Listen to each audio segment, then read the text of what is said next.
dans les vastes étendues de l'Afrique de l'Ouest, un village prospérait autrefois sous le soleil éclatant et les pluies nourrissantes. Ce village, entouré de champs fertiles et de rivières poissonneuses, était une oasis de paix et de prospérité. Les familles vivaient en harmonie, partageant les fruits de leurs travaux et célébrant ensemble les nombreuses fêtes traditionnelles. Les habitants, riches de leur culture et de leurs traditions, se considéraient comme une grande famille élargie. Leur richesse n'était pas seulement matérielle mais aussi spirituelle, car ils respectaient les anciens, honoraient les esprits et vivaient selon les lois de la nature. Cependant, cette harmonie fut brisée par une série de tragédies mystérieuses. Les enfants des familles les plus riches commencèrent à disparaître sans laisser de traces. Leurs rires joyeux et leurs jeux innocents furent remplacés par le silence et les pleurs des parents désespérés. Les rumeurs se répandirent rapidement dans le village, affirmant que des sorcières maléfiques avaient pris résidence parmi eux. Ces sorcières, déguisées en villageoises ordinaires, avaient un appétit insatiable pour les enfants des familles riches. Leur but était de ruiner les familles prospères et, par extension, de détruire la stabilité du village tout entier. La peur s'installa dans les cœurs des villageois. La méfiance grandit, et les familles autrefois unies commencèrent à se regarder avec suspicion. Chacun craignait que son voisin ne soit une sorcière déguisée. Le tissu social du village, tissé de confiance et de solidarité, commença à se déchirer. Les anciens, dépositaires de la sagesse ancestrale, tentèrent de calmer les esprits en invoquant les protections spirituelles et en organisant des cérémonies, mais la peur restait omniprésente. C'est dans ce climat de terreur et de désespoir qu'apparut l'esprit de justice, prêt à rétablir l'équilibre et à punir les coupables. La nuit, sous la lumière blafarde de la lune, le village semblait enveloppé d'une aura de mystère et de danger. Les cris des enfants disparus résonnaient encore dans les mémoires, transformant chaque ombre en menace potentielle. Les rumeurs avaient pris racine profondément, affirmant que les sorcières maléfiques dévoraient les enfants pour semer la ruine parmi les riches. Ces sorcières, selon les légendes, pouvaient prendre des formes humaines pour tromper et s'infiltrer sans être détectées. Les villageois, autrefois confiants et ouverts, devinrent suspicieux et méfiants. La communauté autrefois soudée par la solidarité et la coopération se fragmenta. Les regards de suspicion et les chuchotements accusateurs devenaient courants. Les riches, terrorisés à l'idée de perdre leurs enfants, renforçaient la sécurité autour de leur maison. Des gardes étaient postés, des amulettes protectrices étaient accrochées aux portes, et des prières ferventes étaient murmurées pour éloigner les forces du mal. Pourtant, malgré toutes ces mesures, les disparitions continuaient. Le conseil des anciens, désespéré par la situation, consulta les oracles et les devins. Les réponses étaient vagues mais unanimes, une force obscure et malveillante était à l'œuvre, alimentée par l'envie et la haine. Les anciens, dans leur sagesse, savaient qu'ils avaient besoin de plus qu'une simple protection spirituelle. Ils devaient démasquer les sorcières et les chasser de leur village pour restaurer la paix et la sécurité. Les anciens organisaient des veillées de prière et des cérémonies de purification, espérant apaiser les esprits et obtenir leur aide. Malgré ces efforts, la peur continuait de régner. Les familles riches se sentaient assiégées, tandis que les familles pauvres, souvent accusées à tort, vivaient dans l'angoisse d'être prises pour des sorcières. La division et la suspicion menaçaient de détruire le village de l'intérieur. C'est alors qu'apparut l'esprit de justice, Kimba, apportant avec lui l'espoir de restaurer l'équilibre et de punir les véritables coupables. La détresse des villageois atteignit son paroxysme alors que les disparitions se multipliaient. Chaque nouvelle tragédie ajoutait une couche de peur et de désespoir à une communauté déjà fragilisée. Les parents veillaient jour et nuit, craignant pour la sécurité de leurs enfants. Les riches, autrefois bienveillants et généreux, se refermèrent sur eux-mêmes, obsédés par la protection de leur famille. Leurs maisons, jadis ouvertes aux voisins et aux amis, devinrent des forteresses barricadées. Les anciens, garants de la sagesse et de la tradition, se réunirent en conseil permanent pour trouver une solution. Ils rappelaient aux villageois les valeurs de solidarité et de confiance, mais leurs paroles se perdaient dans le tumulte de la peur. Les cérémonies et les prières, bien que réconfortantes, ne semblaient pas suffire à apaiser les esprits tourmentés. Les villageois exigeaient des actions concrètes, des preuves que les sorcières seraient démasquées et punies. La méfiance et la suspicion contaminèrent les relations quotidiennes. Les amitiés se désagrégèrent, les alliances se brisèrent, et les accusations sans fondement se multipliaient. Les familles pauvres, souvent soupçonnées à tort, souffraient particulièrement de cette atmosphère de chasse aux sorcières. Elles étaient ostracisées, et les enfants pauvres, innocents et vulnérables, devinrent les cibles de l'angoisse collective. Au cœur de cette tourmente, les anciens décidèrent de consulter les esprits. Ils organisèrent une grande cérémonie de divination, appelant les forces spirituelles à les guider. Les oracles révélèrent l'existence d'un esprit ancien et puissant, Kimba, gardien de la justice et de l'équilibre. Cet esprit, entendu par les chants et les incantations des anciens, accepta de venir en aide au village. La nouvelle de l'arrivée de Kimba apporta un souffle d'espoir. Les villageois, bien que toujours inquiets, commencèrent à croire en la possibilité d'une résolution. Ils se préparèrent à recevoir l'esprit avec respect et gratitude, espérant que sa sagesse et sa puissance pourraient enfin mettre un terme à leur cauchemar. Kimba arriva une nuit de pleine lune, enveloppé d'une lumière éthérée, prêt à rétablir l'équilibre et à punir les coupables. Une nuit, alors que la lune pleine baignait le village d'une lumière argentée, Kimba, l'esprit de justice, apparut. Sa présence, imposante et bienveillante, apporta un sentiment de réconfort aux villageois terrifiés.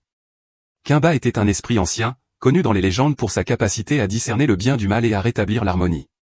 Il se tenait à la lisière du village, entouré d'une aura lumineuse qui chassait les ombres et apaisait les cœurs. Kimba annonça qu'il était venu pour mettre fin à la terreur qui régnait et pour punir les coupables. Les villageois, rassemblés autour de lui, écoutèrent avec attention et espoir. L'esprit les assura qu'il découvrirait la vérité derrière les disparitions et restaurerait la paix. Il demanda à rencontrer les anciens pour discuter des événements récents et obtenir toutes les informations nécessaires. Les anciens, conduits par leurs chefs respectés, partagèrent avec Kimba tout ce qu'ils savaient. Ils lui racontèrent les disparitions, les rumeurs de sorcellerie et la peur omniprésente. Kimba, attentif et patient, écouta chaque détail. Il questionna les parents des enfants disparus, cherchant des indices et des signes laissés par les sorcières. Grâce à ses pouvoirs surnaturels, il put discerner des traces d'énergie malveillante dans les endroits où les enfants avaient été enlevés. Avec ces informations, Kimba commença sa quête pour démasquer les sorcières. Il savait que leur pouvoir résidait dans leur capacité à se dissimuler parmi les innocents. Il utilisait sa sagesse pour observer les comportements et les réactions des villageois, cherchant des signes de culpabilité. Son enquête le conduisit à découvrir des indices cachés et des preuves de la présence des sorcières. Les villageois, bien que toujours effrayés, commencèrent à retrouver une lueur d'espoir. Ils voyaient en Kimba un protecteur capable de mettre fin à leur souffrance. Les familles, auparavant divisées par la méfiance, se rapprochèrent, unis dans leur soutien à l'esprit de justice. La présence de Kimba apaisait les tensions et rappelait aux villageois l'importance de l'unité et de la solidarité. Finalement, Kimba identifia les sorcières cachées parmi les villageois. Avec une détermination calme et inébranlable, il les captura une par une, les amenant au centre du village pour être jugés. La vérité, enfin révélée, permit aux villageois de voir les véritables coupables. La justice de Kimba était sur le point d'être rendue, et le village attendait avec impatience le jugement final. La capture des sorcières. Sous la lumière douce de la lune, Kimba, armé de sa sagesse et de ses pouvoirs spirituels, entreprit de capturer les sorcières. Sa mission était claire, rétablir la justice et la paix dans le village en démasquant les coupables. Les villageois, rassemblés autour de lui, observaient avec un mélange d'espoir et de crainte. Kimba savait que le succès de sa mission dépendait de sa capacité à identifier les sorcières sans semer davantage de chaos. Grâce à ses pouvoirs, Kimba détecta les énergies malveillantes qui émanaient des sorcières. Il suivit ces traces invisibles, utilisant des rituels et des incantations pour renforcer ses perceptions. Une par une, les sorcières furent identifiées. Elles tentaient de se cacher derrière des masques d'innocence, mais la clairvoyance de Kimba les démasqua. Chaque capture était un moment de révélation, apportant à la fois soulagement et choc aux villageois. Les sorcières, une fois capturées, furent amenées au centre du village, attachées et surveillées. Kimba organisa un grand rassemblement, invitant tous les villageois à assister au jugement. Il savait que pour restaurer l'harmonie, il devait non seulement punir les coupables mais aussi rétablir la confiance au sein de la communauté. Les sorcières, démasquées et vulnérables, firent face à la colère et à la tristesse de ceux qu'elles avaient trahis. Kimba, en tant qu'esprit de justice, prononça leur sentence. Il déclara que les sorcières seraient bannies du village, condamnées à errer dans les déserts stériles où leur magie ne pourrait plus nuire. Leur exil serait une leçon pour elles et un avertissement pour quiconque tenterait de suivre leurs traces. Les villageois, bien que satisfaits de voir les coupables punis, ressentaient également une lourde tristesse. Ils réalisaient que certains des leurs avaient succombé à la malveillance et à l'envie. Avant de partir, Kimba s'adressa aux villageois. Il leur rappela l'importance de l'unité et de la solidarité. Il les exhorta à ne plus laisser la peur et la méfiance diviser leur communauté. L'harmonie et la prospérité, dit-il, ne peuvent fleurir que dans l'unité et la confiance mutuelle. Ces paroles résonnèrent profondément, laissant une impression durable sur tous ceux qui l'écoutaient. Avec les sorcières bannies et la justice rendue, Kimba se retira, laissant derrière lui un village en quête de guérison. Les villageois commencèrent à reconstruire ce qui avait été détruit, inspirés par les leçons tirées de cette épreuve. La légende de Kimba et des sorcières devint une histoire transmise de génération en génération, un rappel constant de la puissance de la justice et de l'importance de l'unité. Avec la capture et le bannissement des sorcières, le village commença à retrouver sa paix d'antan. Les familles, unies par les épreuves traversées, commencèrent à reconstruire leur communauté. Les anciens organisèrent des cérémonies de purification et de guérison, invoquant les esprits bienveillants pour bénir leurs terres et protéger leurs enfants. La peur et la méfiance, qui avaient divisé le village, firent place à une nouvelle ère de solidarité et de coopération. Les parents, désormais rassurés, laissèrent leurs enfants jouer librement dans les champs et les rivières. Les rires joyeux des enfants, autrefois étouffés par la peur, résonnèrent à nouveau dans le village. Les habitants, riches de leurs traditions et de leur expérience, travaillaient ensemble pour cultiver leurs champs, élever leurs troupeaux et célébrer leurs fêtes. La prospérité revint, non seulement en termes de richesse matérielle mais aussi de bien-être spirituel.